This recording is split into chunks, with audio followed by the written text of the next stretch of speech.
Je vais vous parler du purin de consoude. Purin de consoude, donc cette plante qui a été hachée, qui a été mise dans ce bidon il y a 15 jours, 3 semaines. Il y a 3 semaines. La fermentation est terminée, il n'y a plus de petites bulles dans le bidon lorsque j'interviens. Lorsque je le remue un petit peu, ça veut dire qu'il est disponible. Je vais donc l'utiliser. Je vais l'utiliser à quelle dose? Comme la plupart des purins, c'est 1 litre pour 10 litres d'eau en arrosage, à quelque chose près, à 5 ou 10% près. C'est pas grave s'il y a un petit écart. Purin qui n'est pas filtré. Le purin, il y a des petites impuretés dedans. C'est pas grave, puisque c'est du purin que j'utilise en arrosage. Et en arrosage sans la pomme. Donc si j'utilisais ça en pulvérisation, vous allez bien comprendre que ça va boucher le pulvérisateur. On ne fait pas. Dans ces cas-là, il faut le filtrer finement. Bon, c'est long. Et puis là encore, quand on le remue, c'est du purin quand même. Hein, ça sniffe un petit peu. Donc on va éviter de le remuer de trop. Lorsque j'ai besoin de faire, éventuellement surtout en début de saison, en début de végétation, faire une pulvérisation, je le fais avec celui du commerce. Je ne m'embête pas. Donc celui-là, 1 litre en gros, pour 10 litres d'eau, que je mets au fond de mon arrosoir. L'arrosoir que j'emplis avec ma réserve d'eau qui est située juste à côté de la récupération d'eau de pluie. Et je vais avoir 10 litres d'eau plus purin pour l'arrosage des plantes, soit dans la serre, soit les plantes extérieures, peu importe. Toute plante peut en avoir. C'est de la consoude. Qu'est-ce que la consoude apporte à ma plante? Eh bien, le purin de consoude, la consoude, contient des principes actifs, contient je suis en train de chercher le nom, des allantoïdes, qui vont durcir la plante, qui vont protéger la plante contre les attaques extérieures. Les attaques extérieures, elles sont diverses. Hein. On pense bien sûr aux pucerons, on pense aux champignons, aux maladies, champignons qui vont provoquer des maladies, des mildious, des anthracnoses, des choses comme ça. Donc on protège la plante, elle est protégée, elle va être beaucoup plus dure à conquérir et du coup les insectes ou les pucerons n'arrivent pas, et les champignons aussi n'arrivent pas à s'installer sur la feuille. Donc pas de dégâts. Mais on ne pense pas non plus que ça protège la plante contre des stress hydriques ou thermiques.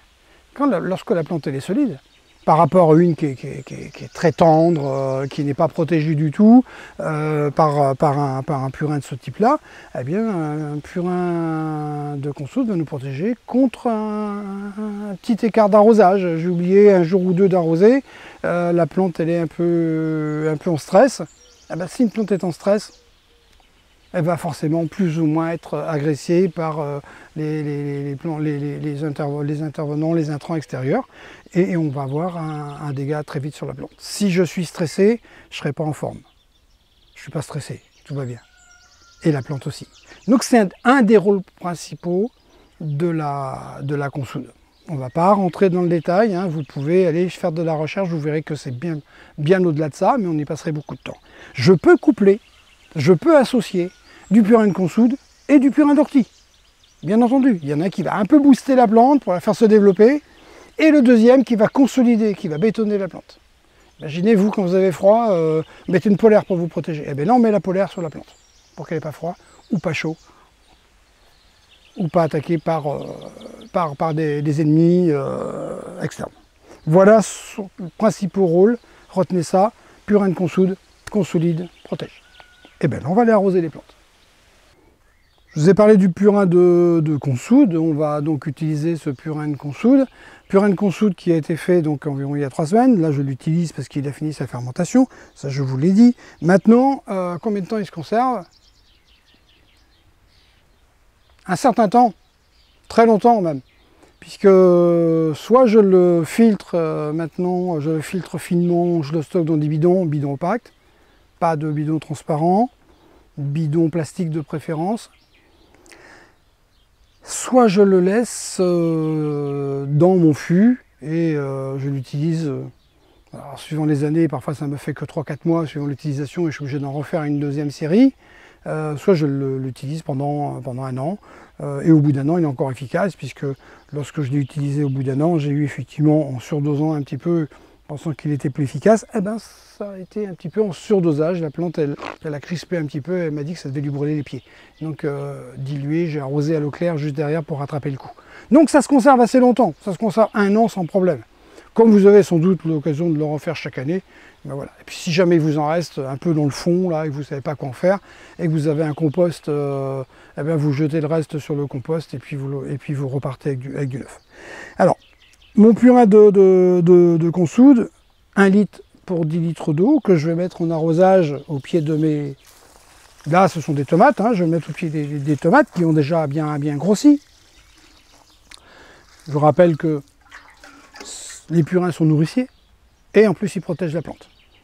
Notamment le purin de consoude qui va protéger, qui va faire en sorte que ce feuillage soit pas trop tendre, pas trop réceptif, pas trop en danger face à une attaque de pucerons ou surtout de maladies, puisque les maladies qui concernent la tomate, ce sont des champignons qui viennent se poser sur la feuille, qui viennent germer sur la feuille, donc qui pénètrent dans la feuille, et ça fait une tache ensuite. Hein. Le mildiou, les anthracnoses, ça fonctionne comme ça. Si la feuille elle est dure, parce que je l'ai protégée avec mon purin de consoude, la feuille elle est beaucoup plus dure, elle est beaucoup plus opaque, elle est armée contre ces agressions, les champignons ne s'installent pas. Voilà le principe de ce traitement. Quelle quantité je mets? Si j'arrose toutes les semaines, voire 2 fois par semaine, parce que vous n'avez pas protégé par du paillage au sol, il y a une évaporation plus importante, il y a une déperdition de votre eau, de votre arrosage. Là, ben, vous allez arroser toutes les 2 à 3 semaines, tous les 2 à 3 jours. Tous les 2 à 3 jours, ben là, il va falloir mettre une application sur 3 arrosages à peu près. 3, 4. Si, comme c'est le cas ici, j'arrose que tous les 10, 12, 15 jours, voire 3 semaines parfois, j'attends que la plante me fasse des petits signes, quand il fait chaud, là, la feuille qui se recroqueville un petit peu et qui me dit « Oula, donne-moi à boire », tous les 3 semaines. La plante elle a soif, j'arrose d'abord avec de l'eau, simplement de l'eau, hein, que je laisse mon tuyau qui est branché sur la citerne, sur la réserve d'eau à côté, puis je la laisse comme ça couler au pied, j'arrose, et j'apporte une certaine quantité d'eau quand même. Et ensuite, lorsque j'ai fait ça, là je reviens avec ma solution de purin, et je vais apporter du purin après l'arrosage. Alors combien de temps après 1 heure ou 2, ou le lendemain, quoi. Hein. Mais ne pas arroser une plante qui a très soif, on n'arrose pas avec du purin sur une plante qui a très soif. Comme on ne met pas un engrais non plus sur une plante qui a très soif. Sinon, elle pompe trop d'éléments nourriciers, trop de principes actifs, et là, on peut arriver jusqu'à un blocage de la plante, voire brûler les racines, quoi. Donc, voilà l'utilisation des purins de consoude pour protéger vos plantes, nourriciers, protection de la culture.